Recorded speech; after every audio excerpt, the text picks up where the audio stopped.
Gaza में नाजुक जंगबंदी को बढ़ाने के लिए अहम बातचीत के लिए इजरायली नुमाइंदों का वफद दोहा पहुंचने की तैयारी में है। वेस्ट एशिया के लिए अमेरिकी खुसूसी सफीर स्टीव विक्टॉफ की भी सऊदी अरब में एक तफसीली ठहराव के बाद कतर की राजधानी पहुंचने की उम्मीद है। बातचीत से पहले हमास ने मिस्र गाजा सरहद पर फिलाडेल्फिया ग्लेरिया में सैनिकों को वापस बुलाने में नाकाम रहने के लिए इजरायल की मजम्मत की है। हमास ने दावा किया है कि जंगबंदी मुआहदे के पहले फेज के हिस्से के तौर पर इजरायल को मुआहदे के 42वें दिन मुतनज़ा इलाके से फौजियों को वापस बुलाना शुरू करना था।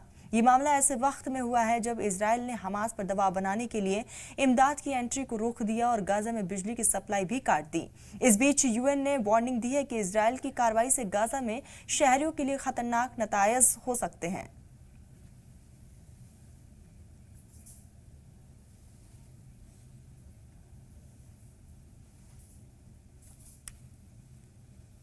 The General is very concerned about Israel's decision to limit electricity supply going into Gaza.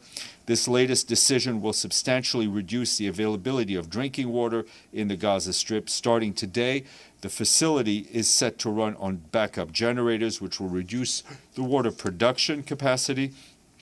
Restoring this connection is vital for tens of thousands of families and children.